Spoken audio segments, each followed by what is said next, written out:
Hello everyone. आज की इस वीडियो में हम क्लास 10th का chapter a letter to God की एक्सप्लेनेशन एंड रीडिंग करेंगे। एंड ऑल्सो अगर आपको इस चैप्टर की रिवीजन करनी है या फिर इस चैप्टर की समरी चाहिए या एनिमेशन वीडियो चाहिए, then you can simply watch this video. It's already out on my channel. And now let's begin with the explanation.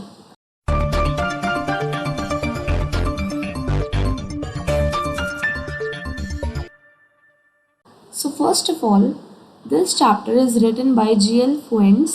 तो आपको राइटर का नाम ज़रूर याद रखना है. And now, here it starts. So the house, the only one in the entire valley, sat on the crest of a low hill. From this height, one could see the river and the field of ripe corn dotted with the flowers that always promised a good harvest. So starting में आपको किसी एक घर का थोड़ा description दिया जा रहा है कि वो कहाँ पर सिचुएटेड है. तो ये जो एक घर है ये हमारे मेन कैरेक्टर का घर है. एंड ऑल्सो इस चैप्टर में जितने भी कैरेक्टर्स हैं मैं आपको उन सब के नाम बताऊंगी. सो ये जो घर है ये पूरी वैली में इकलौता है. एंड ये एक छोटी सी हिल के क्रेस्ट पर यानी उसके टॉप पर सिचुएटेड है.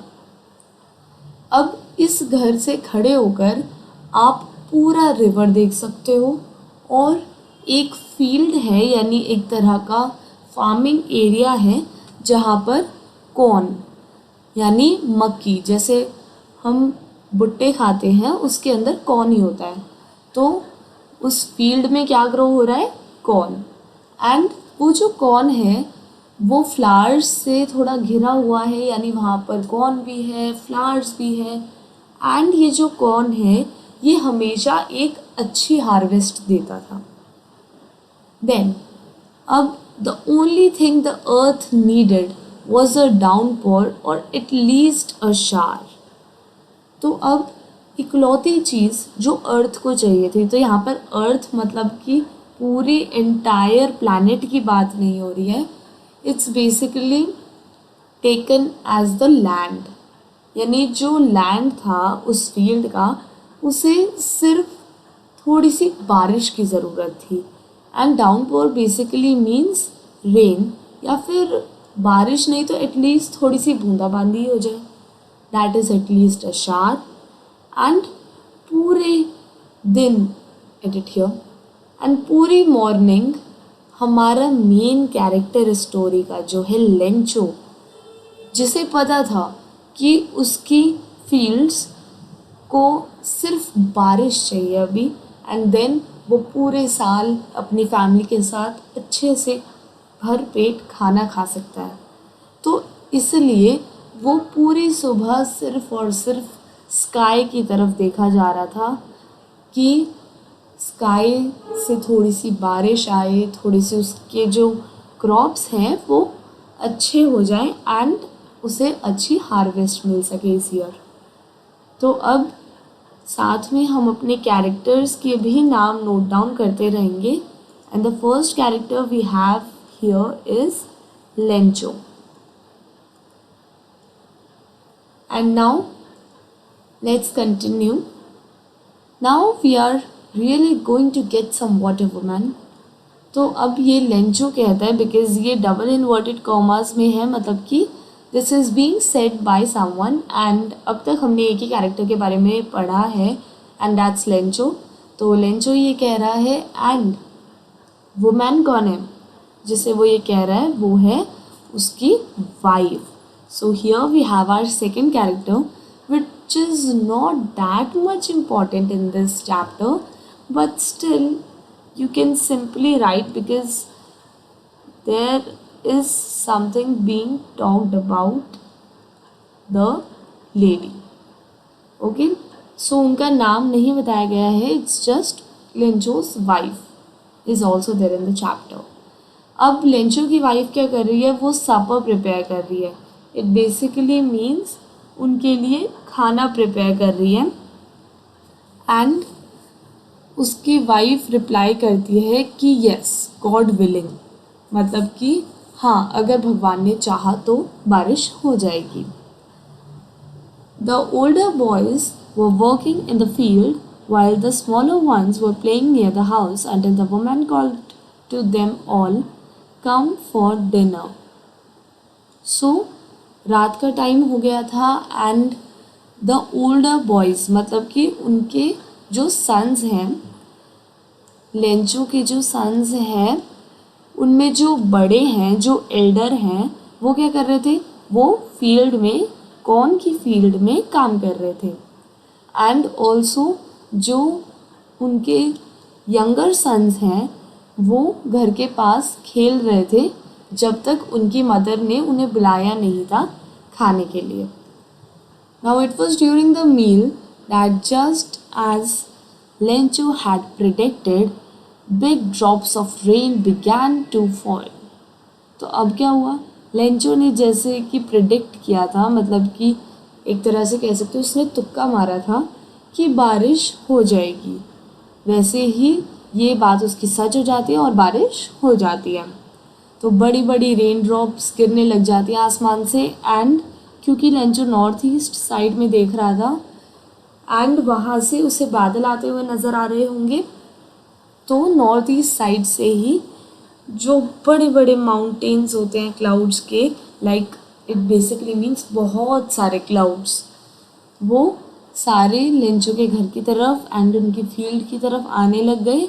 एंड जो एयर थी वो बहुत ही फ्रेश हो गई थी और स्वीट हो गई थी। जैसे कि आपको पता होगा जब आपका मूड बहुत अच्छा होता है, आप खुश होते हो और तब बारिश हो जाती है तो फिर तो उसकी एयर की भी क्या खुशबू आती है, इतना फ्रेश फ्रेश फील होता है, आपको बहुत ही अच्छा लगता है। तो वैसा ही तब वहाँ पर लेंचो को भी फील हो रहा था। एंड फिर लेंचो द मैन, मतलब कि लेंचो की बात हो रही है, तो फिर लेंचो बाहर जाता है रेन को एंजॉय करने के लिए। एंड जैसे ही आप बारिश में भीगते हो तो जो आपको प्लेजर मिलता है ना, वही लेंचो भी प्लेजर लेने जाता है। एंड जब वो वापस आता है भीगकर, तब वो अपनी वाइफ से, अपने बच्चों से, यानी एंटायर फैमिली से कहता है कि ये पता है रेन ड्रॉप्स नहीं है जो आसमान से गिर रही हैं, बल्कि ये तो न्यू कॉइन्स हैं। यानी यहाँ पर लेंचो कंपेयर करता है रेन ड्रॉप्स को कॉइन्स से, एंड इसलिए यहाँ पर मेटाफर यूज़ हो रही है। So for those people who know what metaphor is, they can simply skip the video 10 seconds ahead. And for those who don't know, let me tell you, metaphor is basically a literary or a poetic device, and literary and poetic devices are basically same. And metaphor में क्या होता है, दो चीज़ों को compare किया जाता है, लेकिन comparison के वक्त like और as words का यूज़ नहीं होता है, बिकॉज अगर इन वर्ड्स का यूज़ हुआ तो क्या बनेगा, वो क्या हो जाएगा, सिमिली। एंड सिमिली और मेटाफर में सिर्फ लाइक और एज वर्ड्स की वजह से ही डिफरेंस होता है। Now the big drops are 10 cent pieces and the little ones are 5s। तो अब लेंचो उन रेन ड्रॉप्स को कॉइन्स के साथ क्यों कंपेयर कर रहा है, ये एक क्वेश्चन आ सकता है आपका। So you must know the reason behind this. He is comparing these two things together because Lencho को लग रहा है कि बारिश होगी तो उससे हमारी हार्वेस्ट अच्छी होगी, जिससे कि हम इस बार ज़्यादा पैसे कमा पाएंगे। एंड इसलिए वो रेन ड्रॉप्स को पैसों के साथ कंपेयर कर रहा है। एंड वो और क्या कहता है कि जो बड़ी रेन ड्रॉप्स है, यानी कई बार होता है ना, कई मोटी रेन ड्रॉप्स आती है, कई छोटी छोटी सी आती हैं, तो वैसे ही जो बड़ी और मोटी सी रेन ड्रॉप्स हैं वो 10 cent पीसेस के साथ कंपेयर कर रहा है लेंचो। एंड जो छोटी वाली हैं वो 5 cent पीसेस के साथ कंपेयर कर रहा है। With a satisfied expression he regarded the field of ripe corn with its flowers draped in a curtain of rain. तो लेंचो बहुत ही ज़्यादा सेटिस्फैक्शन, बहुत ही ज़्यादा कंटेंटमेंट फील कर रहा था। And he regarded the field of ripe corn with its flowers, मतलब कि लेंचो ने बेसिकली अपनी फील्ड को बड़े प्यार से देखा। वो ये देख रहा था कि उसकी फील्ड पूरी रेन की ड्रॉप्स से ढक गई है एंड फ्लावर्स भी रेन में बहुत सुंदर लग रहे हैं उसे। एंड यहाँ पर एक वर्ड यूज़ हुआ है ड्रेप्ड। सो इसका मीनिंग मैं आपको बता देती हूँ। It's basically covered generally with cloth. और यहाँ पर क्लॉथ क्या कहा जा रहा है? कर्टेन। हालांकि वहाँ पर कोई कर्टेन है नहीं, लेकिन बेसिकली ये एक तरह से लेंचो कह रहा है कि बारिश से पूरा ढक गया है फार्म उसका। Okay, basically the field. But एकदम से एक स्ट्रॉन्ग विंड ब्लो होने लग जाती है, मतलब कि बहुत ही तेज़ तेज़ हवाएं चलने लग जाती है। और जो रेन है उसके साथ साथ बहुत बड़े बड़े hail stones. Now what are hail stones? Hail stones को हिंदी में ट्रांसलेट करके कहूँ तो दैट्स ओले। बड़े बड़े हेल स्टोन्स गिरने लग जाते हैं। एंड ये जो हेल स्टोन्स हैं, ये लेंचो को लग रहा होता है कि न्यू सिल्वर कॉइन्स जैसे दिख रहे हैं। और जो लेंचो के सन्स हैं वो भी रेन में जाते हैं और उन फ्रोज़न पर्ल्स को, which is basically the hail stones, उन्हें कलेक्ट करने लग जाते हैं। तो बहुत ही जल्दी ये जो रेन है ये एक हेल स्टॉर्म में कन्वर्ट हो जाती है, जो पहले लेंचो को लग रहा होता है उसकी फील्ड के लिए अच्छा है और उससे में भी उसकी फील्ड को फ़ायदा ना हो तो कुछ नुकसान भी नहीं होगा। लेकिन बाद में लेंचो को धीरे धीरे पता चलता है कि उन हेल स्टोन्स से उसकी फील्ड ख़राब हो रही है, उसके क्रॉप्स ख़राब हो रहे हैं। एंड देन लेंचो जब ये रियलाइज़ करता है, then he says that it's really getting bad now, कि अब ये सब बुरा हो रहा है, फील्ड के क्रॉप्स ख़राब हो रहे हैं। I hope it passes quickly. और लेंचो जस्ट प्रे करता है कि बस ये हेल स्टोन्स और ये पूरा हेल स्टॉर्म फटाफट पास हो जाए और ये हेल स्टोन्स गिरना बंद हो जाए। But it did not pass quickly. ऐसा नहीं होता। 1 घंटे तक जो हेल स्टोन्स हैं वो घर पे, गार्डन पे, हिल साइड पे, कॉर्न फील्ड पे और पूरी वैली पर गिरते रहते हैं। और जो लेंचो की फील्ड है वो पूरी वाइट हो जाती है, जैसे कि सॉल्ट से ढकी हो। आपने कभी ओलों से ढके हुए क्रॉप्स देखे होंगे, जैसे कि इस पिक्चर में आप देख सकते हो। तो वो हेल स्टोन्स वाइट होते हैं, इसलिए ये सॉल्ट के साथ कंपैरिजन किया गया है, because salt is also white. तो ऐसा लगता है जैसे सॉल्ट से पूरी फील्ड ढक गई हो। Not a leaf remained on the trees. किसी भी ट्री पे एक पत्ता तक नहीं बचा।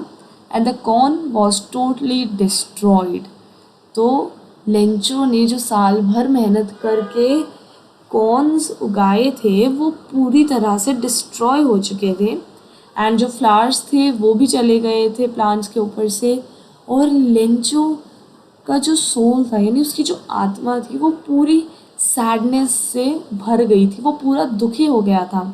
एंड देन जब स्टॉर्म पास हो गया तो फिर वो फील्ड के बीच में खड़ा हुआ एंड अपने बेटों से कहने लगा कि इससे अच्छा तो लॉकस्ट्स, मतलब कि ये जो इंसेक्ट्स होते हैं जो हमारी फील्ड्स को ख़राब कर देते हैं, तो अगर ये लॉकस्ट भी आ जाते ना, उनका पूरा एक झुंड भी आ जाता हमारी फील्ड में, तो भी इतना नुकसान नहीं करते।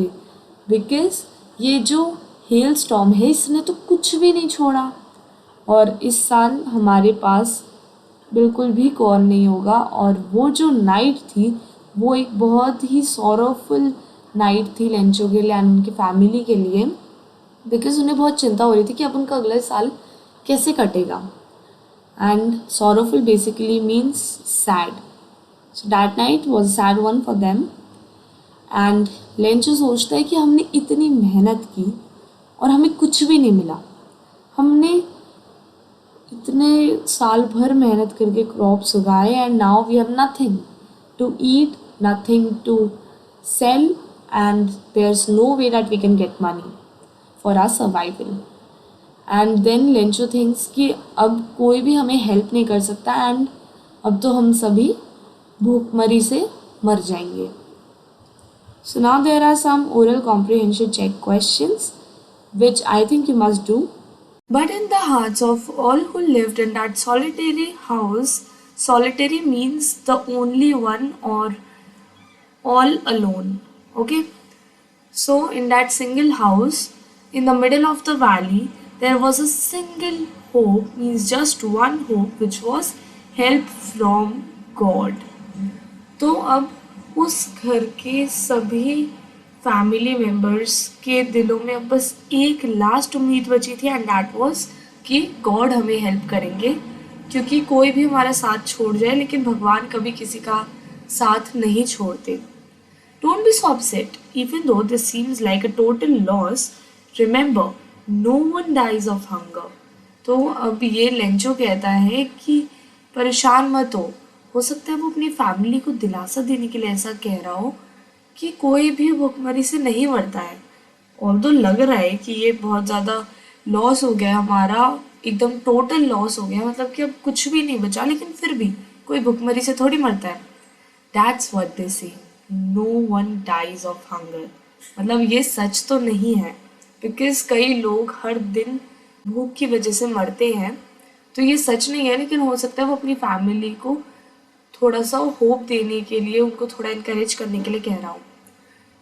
All through the night, Lencho thought only of his one hope, the help from God, whose eyes, as he had been instructed, see everything, even what is deep in one's conscience. तो अब Lencho रात भर सिर्फ भगवान से help की उम्मीद के बारे में ही सोचता रहता है, एंड वो ये भी कहता है कि भगवान की आंखों से तो कुछ भी नहीं छुप सकता, तो वो तो सब कुछ देख सकते हैं. उन्होंने ये भी देखा होगा कि मेरे साथ क्या हुआ, यहाँ तक कि किसी के दिमाग में क्या चल रहा है, सही और गलत की जो सेंस होती है, वो अंदर ही मन में ही ऐसे सारे ख्याल चल रहे होते हैं, तो उसे कंसाइंस बोलते हैं. So an inner sense of right and wrong. तो अंदर जो मन में चल रहा होता है कि ये सही है गलत है, ये करूँ ना करूँ, ये सब भी भगवान देख सकते हैं. And Lencho was an ox of a man working like an animal in the fields, but still he knew how to write. तो अब यहाँ पर लेंचो को एक ऑक्स के साथ कंपेयर किया गया है, बिकॉज जैसे ऑक्स होते हैं और बाकी एनिमल्स होते हैं जो फील्ड्स में काम करते हैं, वो लगातार बिना किसी ब्रेक के बहुत टाइम तक कंटिन्यूसली वर्क कर सकते हैं. तो लेंचो भी ऐसे ही बहुत टाइम तक कंटिन्यूसली वर्क करता था. So what does this prove? This proves that Lencho is a very hard working man.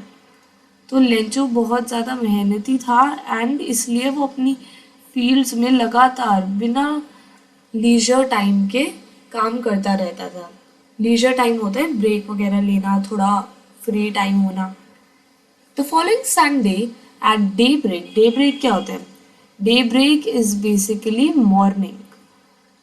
तो संडे को, जो अगला संडे आया, उस दिन सुबह सुबह लेंचो ने एक लेटर लिखना शुरू कर दिया, एंड लेंचो को लिखना आता था. सो उन्होंने लेटर लिखना शुरू किया, एंड देन वो लेटर किसके लिए था? गॉड के लिए. एंड फिर वो लेटर लेके गए और जाकर टाउन की मेल में पोस्ट कर दिया. और उस लेटर में क्या लिखा था उन्होंने, वो आपको यहाँ से लेकर यहाँ तक इन्वर्टेड कॉमर्स में देखने को मिलेगा. God, he wrote, if you don't help me, my family and I will go hungry this year. I need 100 pesos in order to sow my field again and to live until the crop comes because the hailstorm and so on so on.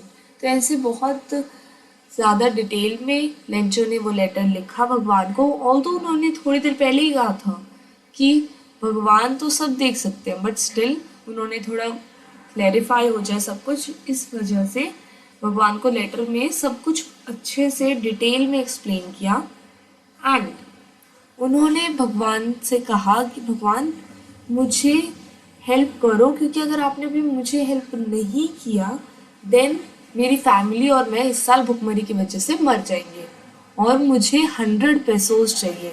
तो पेसोज क्या है? पेसोज वहाँ की currency है, Latin American countries की currency है and Mexico में भी पेसोज चलते हैं। तो पेसोज कितने मांगे लेंचो ने गॉड से? 100। तो 100 पेसोज की डिमांड हुई लेंचो की भगवान से एंड 100 पेसोज इज अ लॉट। और फिर लेंचो ने रीज़न भी मेंशन किया कि क्यों उन्होंने 100 पेसोज मांगे।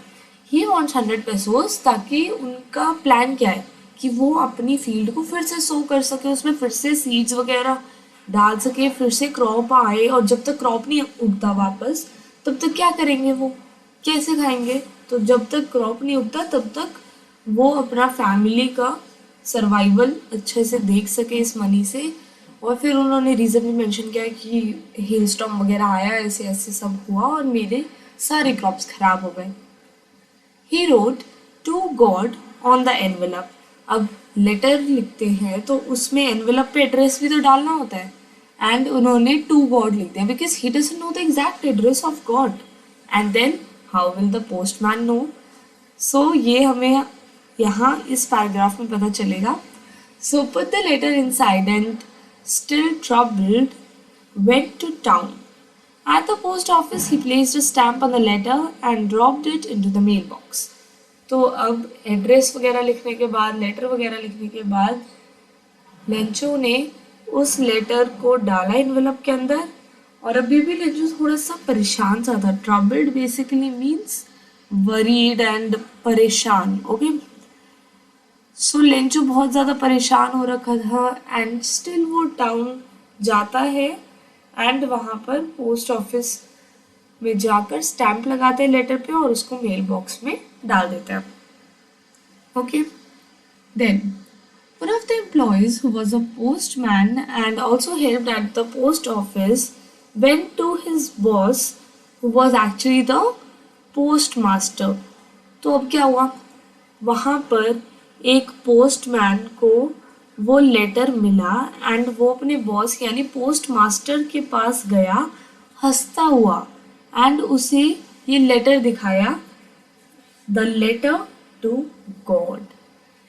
एंड आज तक पोस्टमैन ने कभी भी ऐसा एड्रेस नहीं देखा था।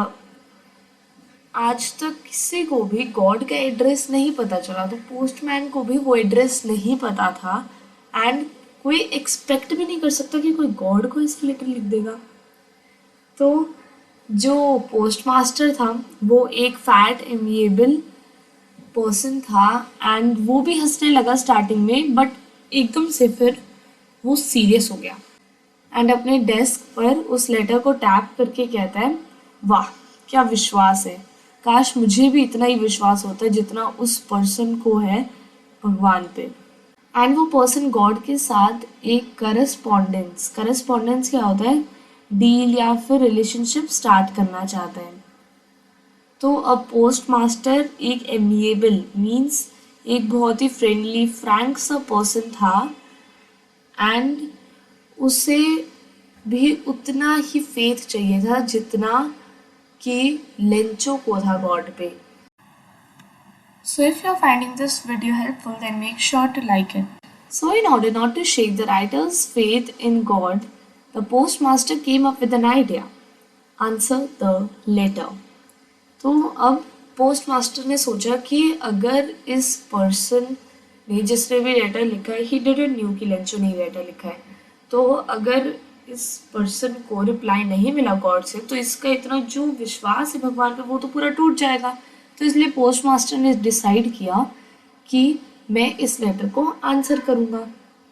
एंड बाद में जब पोस्टमास्टर ने उस लेटर को ओपन किया तब उसे पता चला कि इस लेटर को आंसर करने के लिए गुडविल मतलब अच्छाई करना और इंक और पेपर के अलावा कुछ और भी चाहिए था एंड दैट वाज मनी जो लेंचो ने मांगी थी भगवान से and that was 100 pesos.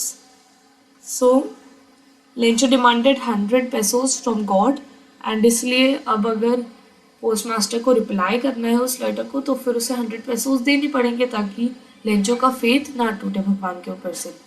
And इसलिए फिर पोस्टमास्टर ने क्या किया, अपने सारे एम्प्लॉयज़ के साथ मिलकर अपनी सैलरी का भी कुछ पार्ट देकर सबने 100 पैसों इकट्ठा करने की कोशिश की, लेकिन उनसे 100 पैसों इकट्ठा नहीं हो पाए। उनसे सिर्फ 70 पैसों इकट्ठा हो पाए इस चैरिटी के लिए। So this was an act of charity, because आप किसी की हेल्प कर रहे हो। क्योंकि जब पोस्टमास्टर ने लेटर पढ़ा था तो उसे पता भी चला कि अच्छा इसके साथ बहुत बुरा हुआ इस पर्सन के साथ, तो हमें हेल्प तो करनी चाहिए। तो इसलिए उन्होंने ये एक्ट ऑफ चैरिटी कहा है इसे, क्योंकि वो किसी को मुश्किल टाइम पे हेल्प कर रहे हैं। ऑल्दो जब वो उस पर्सन को जानते तक नहीं है तब भी वो उसकी हेल्प कर रहे हैं। It was impossible for him to gather together the 100 pesos. तो 100 पेसोज इकट्ठा करना तो पोस्टमास्टर के लिए एंड उनके सारे फ्रेंड्स के लिए बहुत मुश्किल हो रहा था।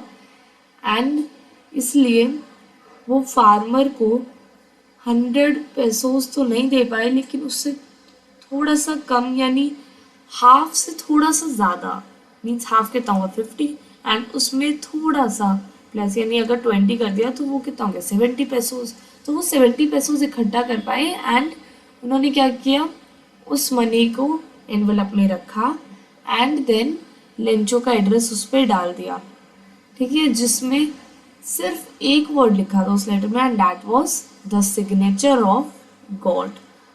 तो रिप्लाई में पैसे एंड गॉड का एक सिग्नेचर लेंचो को मिला। ना यहाँ पर फिर से ओरल कॉम्प्रिहेंशन चेक क्वेश्चंस हैं।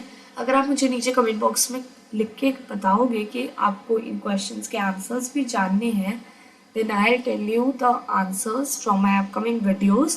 नहीं तो आप नीचे कमेंट बॉक्स में लिखो एंड मैं आपको वहीं पे भी रिप्लाई करके इन क्वेश्चंस के आंसर दे दूंगी। So if you find it difficult you can simply comment down below. And also please don't forget to share this video with your friends। The following Sunday, Lencho came a bit earlier than usual to ask if there was a letter for him. It was the postman himself who handed the letter to him, while the postmaster, experiencing the contentment of a man who has performed a good deed, looked on from his office। तो अब अगले Sunday जब Lencho आया वहाँ पर तो उसने पूछा कि अगर उसके लिए कोई लेटर हो तो, एंड देन जो पोस्टमैन जिसे स्टार्टिंग में लेटर मिला था ना, यहाँ पर ये जो पोस्टमैन की हम बात कर रहे थे, ये पोस्टमैन ही खुद जाकर लेंचो को भगवान के द्वारा मिला हुआ लेटर देता है। एंड देन जो पोस्ट मास्टर है वो दूर से देख रहा होता है अपने ऑफिस से, एंड पोस्ट मास्टर को बड़ा सेटिस्फैक्शन फील हो रहा होता है। Contentment is satisfaction. तो क्यों पोस्ट मास्टर को सेटिस्फैक्शन फील हो रहा होता है? क्योंकि उन्होंने एक अच्छा काम किया है। He has done a good deed. Lencho showed not the slightest surprise on seeing the money. Such was his confidence, but he became angry when he counted the money। तो अब क्या हुआ, लेंचो बिल्कुल भी सरप्राइज नहीं हुआ, ना ही भगवान से मिला हुआ लेटर देखकर और ना ही उसमें मनी देखकर। इतना तो लेंचो को कॉन्फिडेंस था भगवान पे कि भगवान तो मुझे लेटर भेजेंगी, एंड लेटर भेजेंगे तो मनी भी भेजेंगी। और फिर लेंचो उल्टा गुस्सा हो गया क्योंकि उसने मनी काउंट किया और उसे पता चला कि इसमें तो 30 पेसोस कम है, तो बाकी के 30 पेसोस कहाँ गए। एंड लेंचो को क्या लगा कि अब गॉड से गलती तो हो नहीं सकती क्योंकि वो तो भगवान है, और ना ही गलती हो सकती, ना ही उन्होंने लेंचो की रिक्वेस्ट को डिनाई कर दिया होगा। डिनाई मतलब मना करना। तो ना ही उन्होंने लेंचो की रिक्वेस्ट डिनाई की होगी और ना ही उनसे गलती हुई होगी, तो ये 30 पेसोस गए कहाँ, कौन ले गया। And immediately Lencho went up to the window to ask for paper and ink. On the public writing table, he started to write, with much wrinkling of his brow caused by the effort he had to make to express his ideas. When he finished, he went to the window to buy a stamp, which he licked and then affixed to the envelope with a blow of his fist. तो अब क्या हुआ, Lencho को गुस्सा आ गया था and उसके बाद वो जाता है ऊपर विंडो के पास एंड वहाँ पर पेपर और इंक मांगता है, और फिर जो पब्लिक राइटिंग टेबल है, मतलब जहाँ पर सब लिख सकते हैं, वहाँ पर वो जाकर लिखने लग जाता है एक लेटर एंड उसकी आईब्रोज थोड़ी रिंकल होती है, यानी एक एक्सप्रेशन होता है ना रिंकलिंग ऑफ ब्रो का, वो उसके एक्सप्रेशंस होते हैं उस वक्त। एंड वो क्यों होते हैं, क्योंकि वो उस वक्त अपना आइडियाज़ एक्सप्रेस करने की कोशिश कर रहा होता है उस पर्टिकुलर पीस ऑफ पेपर पर, मतलब उस लेटर पर। एंड जब उसने लिखना ख़त्म किया तब वो विंडो के पास जाता है, एक स्टैम्प खरीदता है जो वो लिक करता है, मतलब वो सलाइवा उस पर लगा देता है एंड देन वो एनवेलप पे चिपका देता है अपने फिस्ट के एक ब्लो से। तो अब ये क्या होता है, एक्चुअली जब पहले ग्लू एंड ऑल नहीं होते थे ना, तब ऐसे ही होता था। आज भी आप देखोगे कई लोग पेपर ऐसे पेजेस टर्न करते हुए भी ऐसे करते हैं।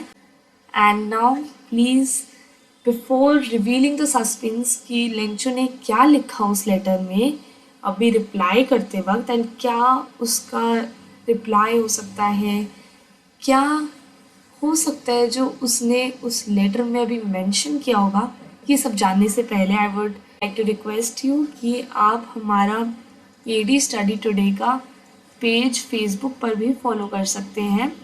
You just have to search AD study today and उसमें आपको हमारा पेज मिल जाएगा, उस पर आपको हमारी सारी वीडियोस टाइमली मिल जाती हैं। And now let's reveal the suspense.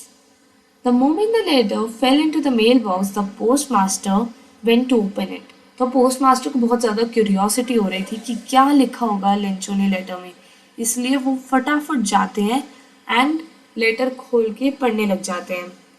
And उस लेटर में लिखा होता है, God of the money that I had asked for only 70 pesos reached me. Send me the rest since I needed to very much. तो अब तक Lencho ने क्या लिखा है कि भगवान आपसे मैंने जितनी मनी मांगी थी, मतलब 100 pesos, उसमें से मुझे सिर्फ 70 pesos मिले अब तक। बाकी के जो 30 pesos है वो भी आप मुझे जल्द से जल्द ही भेज दीजिए क्योंकि मुझे उसकी बहुत ज़्यादा ज़रूरत है। But don't send it to me through the mail because the post office employees are a bunch of crooks. Lencho.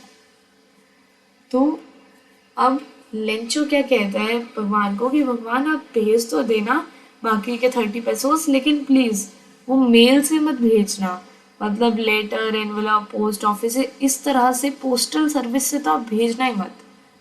और रीज़न जो मेंशन किया लेंचो ने इसका वो था क्योंकि मुझे लग रहा है ये पोस्ट ऑफिस के जो एम्प्लॉयज़ हैं, मतलब पोस्टमैन पोस्टमास्टर, ये सारे क्रूक्स हैं। और क्रूक्स क्या होता है, क्रूक्स आर बेसिकली थीव्स, या कह सकते हो फ्रॉडस्टर्स, या और बताऊं तो फिर आप ये भी कह सकते हो चीटर्स हैं।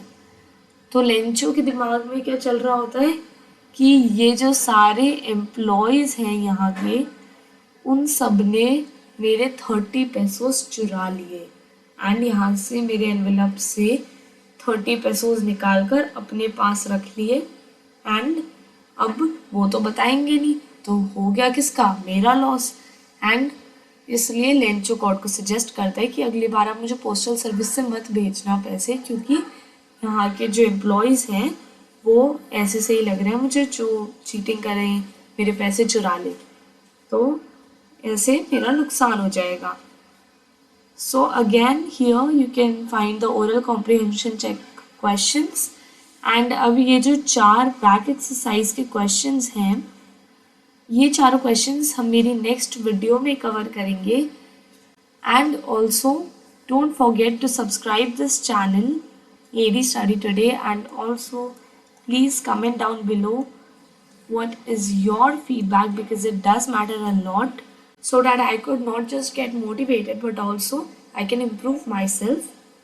And now it's time for me to tell you the answer of my previous video's homework question. So मेरी previous video जो थी इस चैप्टर की एनिमेशन वीडियो समरी वाली, उस वीडियो में मैंने आपसे एक होमवर्क क्वेश्चन पूछा था and it was what destroyed Lencho's crops. तो लेंचो के क्रॉप्स किस वजह से डिस्ट्रॉय हो गए थे? डिस्ट्रॉय मतलब खराब हो गए थे. So the answer is the hell storm destroyed Lencho's crops. तो लेंचो के क्रॉप्स हेल स्टॉर्म की वजह से डिस्ट्रॉय हो गए थे. तो hello storm, I hope you remember, जब सारे ओले वगैरह गिरने लग गए थे आसमान से, जिसकी वजह से ये सारे उसके क्रॉप्स कुछ ऐसे दिखने लग गए थे. Okay, now let's come to the homework question for this video. And इस वीडियो का आपका होमवर्क क्वेश्चन है, who was the last hope for Lencho. Such an easy question कि लेंचो का लास्ट होप कौन था. एंड नॉट जस्ट लेंचो का but उनकी पूरी फैमिली का लास्ट होप एक ही था. एंड वो आप बता सकते हो नीचे कमेंट बॉक्स में. एंड जो सबसे पहले करेक्ट आंसर देगा उसका नाम मैं अपनी नेक्स्ट वीडियो की होमवर्क हीरोज कैटेगरी में लूँगी. एंड मेरी नेक्स्ट वीडियो होगी इस चैप्टर के Q&A की. Okay, so that's all for this video. Thanks for watching.